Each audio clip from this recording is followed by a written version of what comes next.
All right, so for week 5 of summer anime, another week down, more story progressions happening. Jujutsu Kaisen, it kind of like finished up this arc very good. We also had the Bleach Blood War, which is like, I love talking about it. This season's very nice. And a lot of other cool shows, good slice of life, good romance shows. Let's start talking about it. Starting off with Jujutsu Kaisen, season 2, episode 5. This episode felt like the best episode we had this season, which is kind of surprising to say because there weren't any fights. Compared to like the Toji fights that were like very badass, this one was just like strong character moments, which was very nice. Like Jujutsu Kaisen does this a lot, where after like a bunch of fights spammed at you, big ass tournament arcs, we have like the squad kind of interacting with each other. And season 2, they're also giving that to us here. So yeah, just like seeing Geto, his descent into becoming a villain, just like very well done. Good directing, like, Mappa, I Kneel. Yeah, it's kind of like the finale for this flashback preview arc. So after 3 more weeks, so I'll see you in episode 9, I think, where we're talking about the kind of Shibuya incident for Skin Startup. But yeah, basically, this episode here was like very strong. So Geto it just focused on him. We see his descent into madness, starting off when he got bodied by Toji, and he saw all the non-sorcerers in the church that like killed Amane just clapping, and it basically showed how mentally scarred Geto was. Every time he's fighting, people are dying, and it's just like really hard on him. So this episode showed a lot of moments in Geto's school life after that incident that basically made him kind of like cynical and hate humans and become a villain. So it starts off with a 1-year time skip. Gojo basically becomes the strongest. He becomes overpowered even more than before after he learned reverse curse technique. So now he can use his curse technique like automatically. So he doesn't have to worry about protecting himself. His brain just does it on his own. And if he like overuses his brain by using too much power, he can just heal his brain with reverse curse technique. So he has his ability up at all times. He's really strong. He can use red, blue like instantaneously with his hand signs. So his power is just that good. Everyone's kind of impressed by him. And as a consequence though, he's doing missions on his own. He's just soloing all these cursed spirits. And Geto is also doing missions on his own because his 3-man team is broken up. And then Shoko, she's not really strong enough to do missions anyway. So yeah, that's why Geto is on his own right now. Also, since Gojo's power is like so sexy, it's just like, infinite technique, very strong, blue and red beams of energy. And Geto, he just has to swallow cursed spirits. That's also part of his descent where no one really understands how gross his power really is.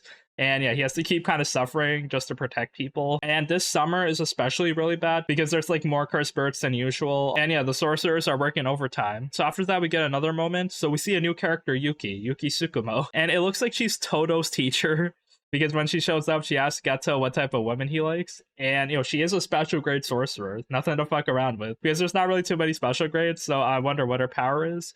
But basically, she's like a hot, tall, muscular blonde lady. She's definitely my type. But yeah, she talks to Geto. She takes an interest in him. And she kind of tells us some like crazy shit, actually. Her goal is basically just like stop the cursed spirits from spawning altogether instead of killing them one at a time. So that's a good goal, but how do we do that? Well, Yuki tells us there's like 2 methods, actually. So it basically stems from the idea that cursed spirits only come from humans or non-sorcerers. Basically kill all the humans. Make it so, yeah, just like only sorcerers are alive. And Geto, he's like, oh, that's not a bad idea, yo. But yeah, both methods are like kind of hard to accomplish, but I guess that's like a starting point in Yuki's ideals. But yeah, she inadvertently gave Geto the idea to like, cause a genocide. So yeah, Yuki gotta be careful with their words. Maybe that's not what she wanted to do there. Also, another thing, you don't really have 2 options. What's the third option?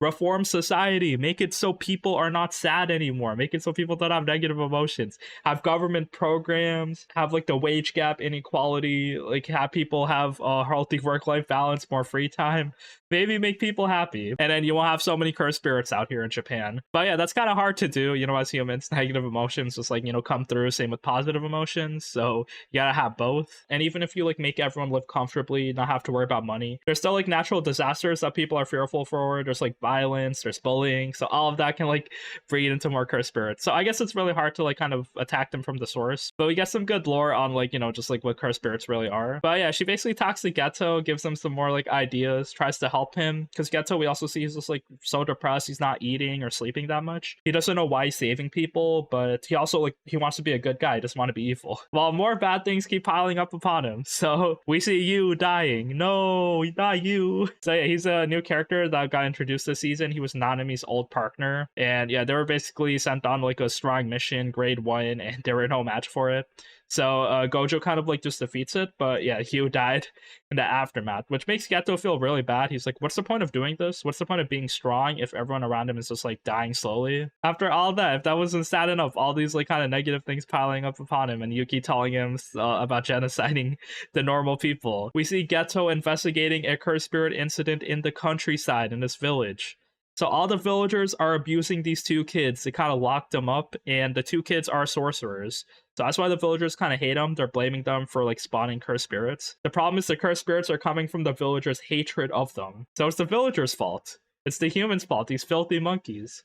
And now Geto, he's just like so mad. Instead of talking, being rational, and saving the kids, he's at it. Humans are bad. So he kills the entire village, rescues the two girls, and now he's officially on his path to becoming the antagonist. The higher ups basically, you know, have the order to kill on him. And, you know, if you saw Jujutsu Kaisen 0, the movie, then everything else just like makes sense past this. So yeah, we see the two girls. They also have powers. Then they're helping Geto when they get older. So yeah, I mean, Gojo sees this. He's like sad. And, you know, I'm sad too. Just like seeing these like powerful guys. They were just like happy, just living in high school, fighting the cursed spirits. And then people are dying. And then now their like 3-man team is broken up. So yeah, there's not that much we could do there. We see like kind of their breakup scene in KFC, Gojo just like yelling at Geto telling him, are you Gojo Satoru because you're the strongest, or are you the strongest because you're Gojo Satoru? Basically telling Gojo that you have all these powers, like you need to know what to do with it. You could do anything basically. So yeah, Gojo doesn't kill him, and yeah, that's it. That's the story right there. So sad. Oh my god, it was so well done, bro. Like I loved all these moments. Animation was sick, direction was good, music was pretty decent. I think people didn't really like the music during the Gojo Geto breakup scene, but I was like, bro, this hitting. This was good. It showed how happy Geto was. It's like, yeah, his life, he finally doesn't have to like hide behind a mask anymore. He can finally commit to something, and he like kind of truly believes in it, I guess. So yeah, after that, we also see a quick scene with Gojo seeing Megami, which is very funny, baby Megami, and kind of picking him up, like saving him from the Zenin clan, so that was cool. And at the end of the episode, we're in the present time. Gojo wakes up. This whole flashback was a dream in his head, and I was tearing up because the main trio is back. Yuji, Nobara, Megami. They're here, this transition, I loved it so much. Because yeah, finally after like a long time, it's been like 2 years, we see the cast back together. They haven't missed a beat. They're just, you know, trolling each other. Yuji and Obara sharing a brain cell, Megami being serious, and Gojo just smiling like, yeah, these kids are the future. So yeah, wow, this anime, this hidden inventory arc was insane. It's not even over yet, but yeah, loved it so much. Toji, super badass. I love the kind of badass character introduction with like just like the strongest dude ever bodies the main characters and just disappears. So yeah, really love that character archetype, you know, similar to like Itachi from Naruto, just like strong ass, badass, overpowered dude that just disappeared. I'm gonna miss talking about Jujutsu Kaisen for a couple of weeks, but yeah, you know, check it out. If you love season 1, season 2 seems to be very good. If you're just bored and need some new anime to watch, yeah, this is like a good shonen, new age shonen out here with like a kind of decent storytelling. Also, after that, we got Bleach, the 1,000-Year Blood War season 2, episode 5. There are casualties in this blood war. Literally hundreds are dead, maybe even thousands. Just like, yeah, all these Soul Reapers are just getting bodied. The Quincy's are on top right now. Even after the Soul Reapers and the captains, they got their Bankais. So even then, they're kind of injured. So yeah, we don't know like who's officially dead yet. We see there's like an official number. 30% of the forces are still remaining. So yeah, a lot of captains are injured. The Quincy's got their like super power-ups. You watch, give them like their level 2 whatever enhancement. So yeah, it's their war to lose, I guess. And yeah, this episode we get the main fight with Mask the Masculine. I kind of hated this guy because I was like, okay, he's such a like kind of exaggerated lucha type character. He does not fit in with the rest of the cast, but even then he's like kind of funny. He's not really super strong. He's just like, you know, overwhelming a lot of these guys. But yeah, we get some 2 strong captains fighting him. So it's Kensei and Rose. So his Bankai's kind of like metal scorpion armor on his arms, and basically when he punches you, he just like kind of infinitely punches you with like the power of an explosion. So basically he just kind of like bodies the Masked Superstar, beats him pretty easily. But we see his friend James, his little buddy. So this dude was annoying, but basically he's kind of like an extension of Mask's power. So it infinitely heals him. As long as this little dude is alive, Mask is gonna get healed and get powered up. So he's kind of like his hype man. So yeah, they see this. The other Captain Rose kind of like whips him up, slashes him. So yeah, he kills him, but it was too late. The Superstar got the power up. He beats up Kensei, just bodies him so hard, breaks his arm. That was like kind of sick. So yeah, now he's just like super strong.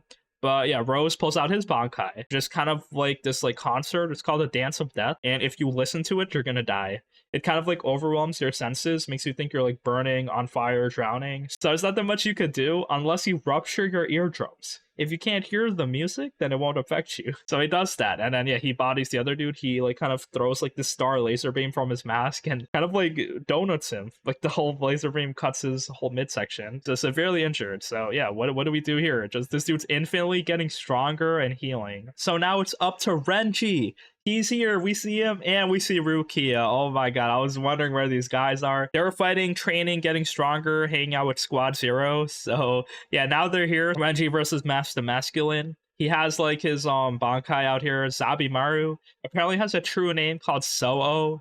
There's more music out here, like the Bleach kind of like sex music happening right now with all the kind of like jazz singing, which is pretty nice. So this was kind of like a cool fight. It was like pretty one-sided. So yeah, we knew like Renji got a power up, so he can't get bodied here. He has to show off. Does his Bankai as like kind of like the snake aesthetic. He like kind of transforms into like this type of animal thing, but he has like a sword, just like stabs and burns him. So yeah, Master Masculine is dead, and yeah, I mean his power is like a bit annoying, I guess, because it was really hard to kill James, who just infinitely heals him. So I guess that was like a bit interesting, but yeah, like that's the end of the episode. We do see Rukia kind of rescuing people. I want to see her fight.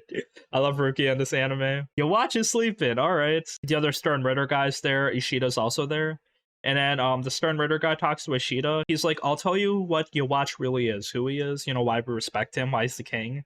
So yeah, I guess we'll get his backstory next episode, but a solid episode, another fight. Nothing too serious, but yeah, I guess we meet Master Masculine. He was kind of like fodder to show off Renji's new powers. And yeah, the anime continues, a lot of people getting injured. We do not see Ichigo at all this episode either, so yeah, I wonder what they're cooking with him. And yeah, besides that, I'm very excited to watch Bleach every week. Okay, so for Mushoku Tensei Season 2, Episode 5, another banger episode, good story. We get to a new environment, the magic school. It's kind of exactly what I expected, just like Rudeus flexing his magical abilities. His first class when he goes to school, he like kind of talks to the teacher and everything. Elianasos is with him. But yeah, they just want to see him show off his silent magic, because that's why they brought him in here. So he goes and faces off the other silent magic user in the school. And it's Sophie. But she has white hair and is dressed as a boy. So she's going under the alias Silent Fits with the white hair. Rudeus does not recognize her at all, but she recognizes him. So yeah, it's a good reunion. But even then, she has to keep her identity a secret, so she doesn't really tell Rudeus. And then after that, they have their magic duel. Sophie casts a spell.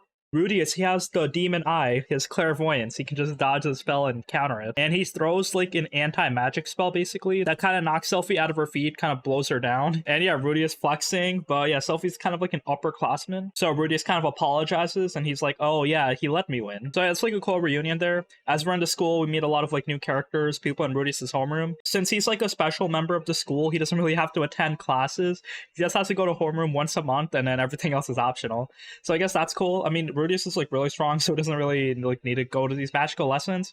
But the man god, he told him, yeah, like you might solve your erectile dysfunction. So he goes to the library, kind of, you know, does some research. Sophie also helps him. So yeah, Rudeus is kind of getting closer to achieving his goal. Maybe meeting Sophie, they might do something, have some sex.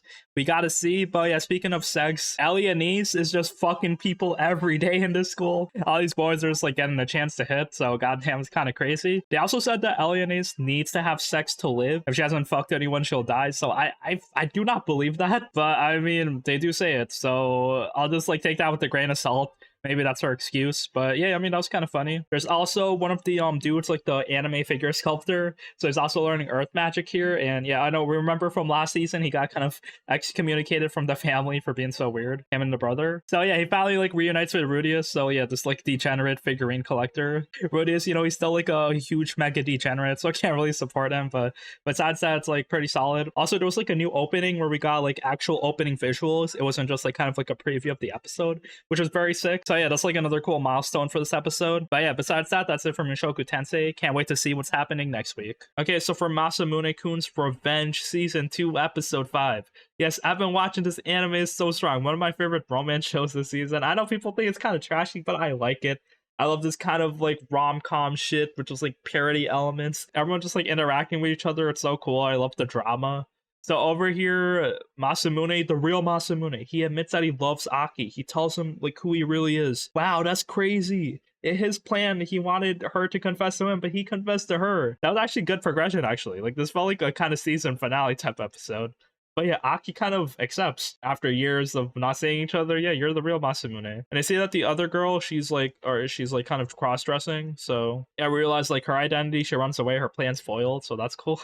Masamune punched her. So but yeah, basically Aki accepts. But yeah, now that they're a couple, it's like very weird because they don't know what to do with the relationship anymore. But yeah, I guess Aki's just like commanding him. Masamune, even though he's like muscular, Giga Chad, handsome, he still like doesn't really know how to interact with girls, so he doesn't really like, he's like really shy around Aki. He doesn't really want to hang out with her that much. Also, we see Neko. She's also kind of like, following Masamune around. She's like, yo, this relationship might fail, so I'm still gonna like wait for my turn. So I'm so sad about all the characters because they're all like pretty well written. Like I want all of them to win.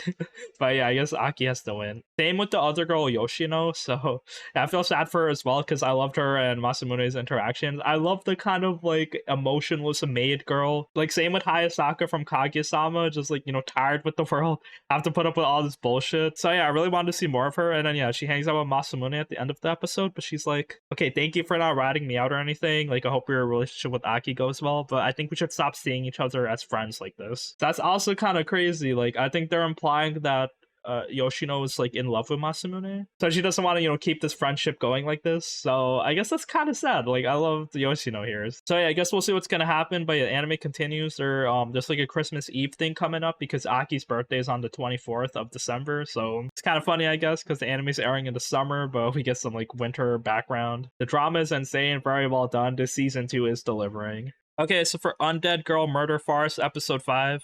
Yeah, I didn't really talk about this anime too much, but yeah, it's a solid story. I didn't really like the first arc though, because it's like supposed to be a detective show, but I didn't really like the conclusion. It was pretty boring. The kind of like vampire murder plotline, I was like, oh, so whatever. But I guess it was like a good introductory thing. Like everything doesn't have to be like some 200 IQ plotline, whatever. It could be like, standard kind of detective story with like clues, and they don't really give you too much information, but they like sprinkle some stuff on that makes you like able to like kind of piece things together. But yeah, basically we're in like some new European city now, and we're following like real historical characters. So we see Arsène Lupin, like the Phantom Thief, that dude with the mask. Who played Persona 5. Yeah, this dude Arsène, you might know him, but now he's like a hot anime dude. So yeah, I checked out the character list in Mal like when the anime came out, so I got spoiled. But yeah, Sherlock Holmes was like a character with a real voice actor. So yeah, real anime Sherlock Holmes here. It looks like pretty badass, kind of like similar to like the Robert Downey Jr. character, I guess, in the TV show. But yeah, him and Watson are here. Same with Sugaru and Aya. So yeah, they're about to foil Lupin's plan because he's trying to like steal a diamond. He sends a letter before he like commits the crime. He's also working with the Phantom of the Opera, so you're just like all these historical characters like popping out at you, and basically it's just like all these badass detectives out here trying to like save this diamond. We see that this diamond is kind of like a synthetic diamond, not a real one, that was like kind of made by a werewolf. So yeah, it's kind of like this mysterious supernatural diamond that was like pretty rare. But yeah, it's kind of interesting. We see like the safe is kind of like in this underground secure room area, so it's probably gonna be pretty hard to break into it. So yeah, I guess we'll see what's gonna happen. I mean, I guess the best way to like not have the diamond stolen is just put it somewhere more secure, just have armed guards everywhere. But yeah, I don't know. We see Arsène, he's like pretty strong, like very adept physically, training for this. So yeah, him and the Phantom, we'll probably see them do things. Maybe Sugaru will fight them because he's been like, botting a lot of people. And yeah, I guess I have high hopes for Sherlock Holmes because it's motherfucking Sherlock Holmes in an anime. Okay, so for Helck episode 4, another solid episode. So we get like kind of more lore about these flying knights, which is kind of nice. So yeah, very quickly, just like the kind of demon lady, her arm got cut off, so that was kind of sad. Like shit is serious now, and we realized that these flying knights are actually humans. So they're attacking the demon world for some reason. So yeah, like why are they flying also, by the way? So I guess the humans, they found a way to make the humans into heroes. So heroes are just like super legendary powerful. And now the humans, after like going through a lot of suffering, like getting mind broken and shit, like they turn into like really strong heroes. The thing is, since they just woke up, like they're not like that overpowered. So yeah, all the demons kind of like destroying them pretty easily. Also, the demon girl with her arm cut off, her limbs can actually regenerate. So that wasn't even a serious injury, and she kind of like slices the wings off of the head captain. So yeah, that was kind of interesting. But also, yeah, there's like a lot of like stuff happening. Like Helck doesn't want to attack these guys for some reason. It seems like if you attack them, maybe they'll like regenerate, revive, and they'll get even stronger. So that might like suck. So yeah, we just realized the humans are trying to be heroes. Maybe that's why Helck doesn't like the humans anymore. They're just like doing like shitty evil experiments and attacking the demons for no reason. But yeah, we see Vermilio also like burning and attacking all these knights. So yeah, most of the knights aren't a problem, but the problem is inside the castle on the bottom floor, there's like this portal that's like sucking all this magic, so that's like kind of interesting. Yeah, like everyone kind of falls in, like the big dude with the shield barrier, he kind of blocks and protects everyone. But Vermilio's like, no, I have to like destroy this portal. So she kind of like tries to break the crystal. She does it, but she gets sucked into the portal. Hulk tries to rescue her, grab her hand, but then they both get sucked into the portal. So yeah, they get isekai'd. I guess they go to the human world, I guess. We don't know which world they're in right now, but yeah, I guess it's kind of funny because Vermilio and Hulk hanging out, like, this is probably what this anime was going for, which was like Vermilio kind of hates Hulk and humans, but now I guess she has to work with them and trust them. So yeah, I guess her relationship with Hulk will get stronger. They'll probably like, you know, become friends, understand each other, and yeah, I'm kind of curious to see where it's gonna go. But yeah, anime very solid so far. Okay, so for My Happy Marriage, episode 5. So yeah, pretty interesting episode, just like more progression with Mio. But yeah, the villains are coming through now. But first off, Mio cooks. She has like a dinner party with Kyoka and one of the coworkers. So then yeah, it was very cute seeing like Mio actually hang out with people now. It's like very nice. She has like goals in life. The problem is our little sister is so jealous. She's like, yo, why is Mio married to like this hot ass dude? No, I have to. My stepmom told me I have to be better than her. So yeah, she kind of hatches a plan with her husband's dad. So yeah, the husband, like, she's like, oh, you want to get married to Mio, right? So yeah, this plan basically making so like they'll kidnap Mio, force her to kind of break up with the dude, and make her marry the other guy that she likes. So yeah, this kind of sucks. Like, bro, why you kidnap her? She's in such a... Every time Mio gets a little happy, it's just like drama and stuff's happening. So yeah, she gets attacked by the other family. They want her blood. And you kind of fucked up because the husband, he's probably gonna kill your ass for this. So yeah, I guess he'll track her down next episode. We'll probably rescue her. Also, the other dude, Kaya's husband, he also wants to help rescue Mio. So he goes, sees the husband Kudo, and is like, okay, let me help you rescue Mio. So yeah, I mean, I'm kind of excited to see what's gonna happen. But yeah, I love this anime, love the progression of everything. I just really want Mio to be happy. And after Atelier, Ryza, episode 5, another solid episode. Love the kind of slice of life, love the alchemy of his characters just like doing things in this world. So yeah, Ryza, she has the plans to build the secret hideout. She shares it with Empol, the alchemist, and he kind of tells her that, okay, it's not a bad idea, but you need alchemy to kind of visualize this, because that's what alchemists do. So you have to like kind of gather all the materials, produce the materials, create the materials. Yeah, just use alchemy to help you out. So yeah, they built the hideout. Ryza kind of draws up the plans. Tao kind of perfects the plans. And yeah, it's basically like a cool hideout. They get some wood from this goat farmer to kind of like help her make pudding in exchange for the wood.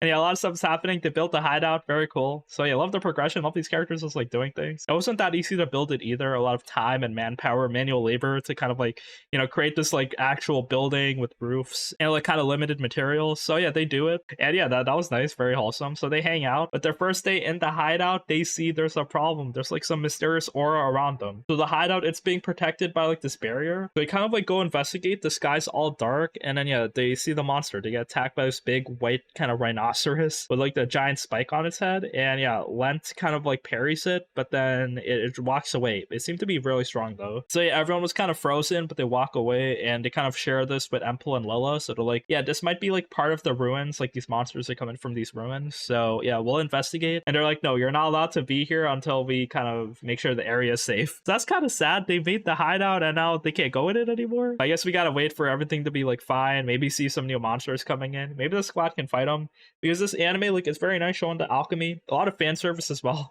Like seeing close-up of Ryza's thighs this episode, I think they doubled down on it. But yeah, basically our squad's not really getting like too strong in combat. Like these monsters are still too strong for them. So yeah, hopefully Ryza creates some more items that make her more powerful. Maybe Lent gets super strong, because yeah, his muscles are just cosmetic at this point. But yeah, the anime continues, very nice and solid progression, really like it. Also, I'll quickly talk about Rent a Girlfriend season 3 episode 5. More garbage, more trash, but you know, whatever.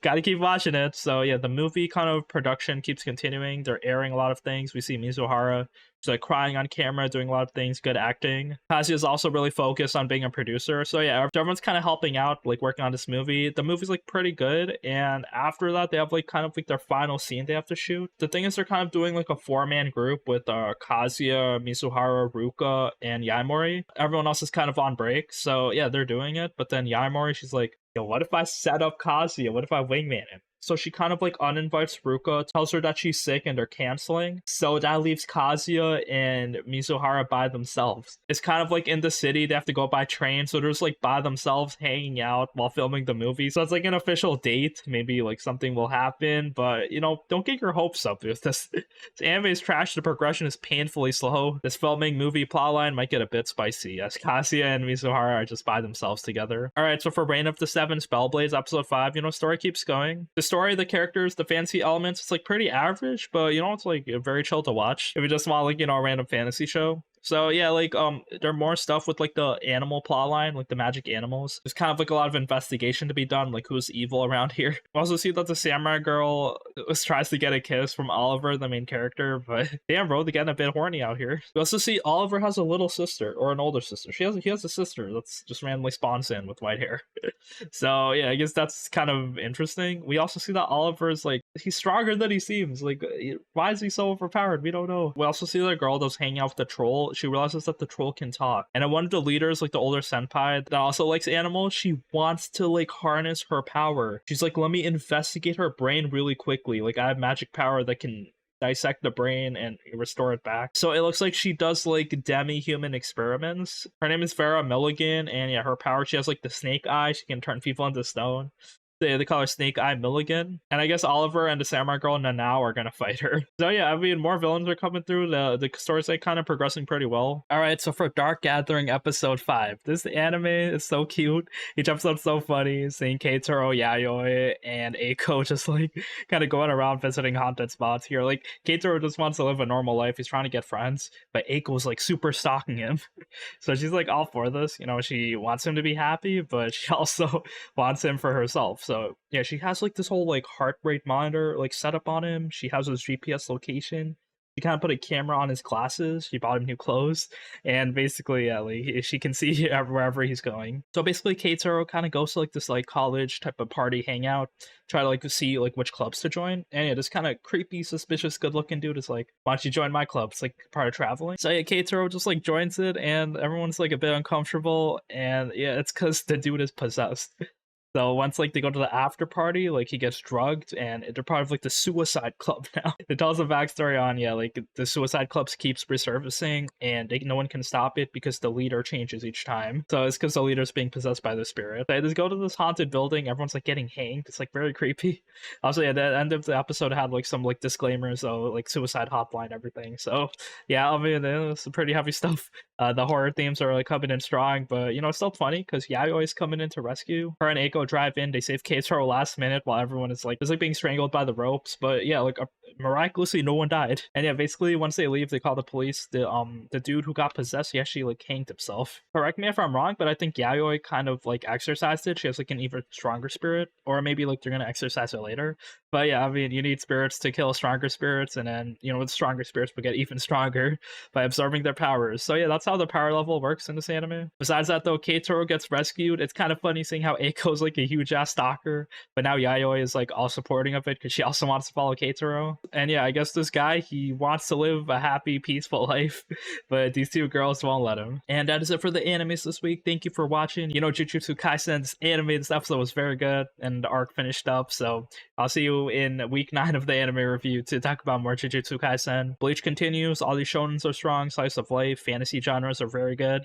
Also, yeah, romance is good, but Zom 100, they're gonna take like another break this week. So yeah, I mean, episode 4, I didn't talk about it too much, but yeah, it's basically kind of another funny episode. Just like they cross off some other stuff on the bucket list, get some televisions, go on a date with these flight attendants. I mean, like going by episode 1, it was just like so high quality animation, directing, the story was like so good that I mean, I kind of feel for the animators. It's probably a lot of work to kind of continue on this anime. I guess we'll see what's gonna happen, but yeah, next episode coming on the 14th, I think. But yeah, besides that, thank you for watching. I'm gonna keep watching these animes, and please let me know what your favorite show this week was.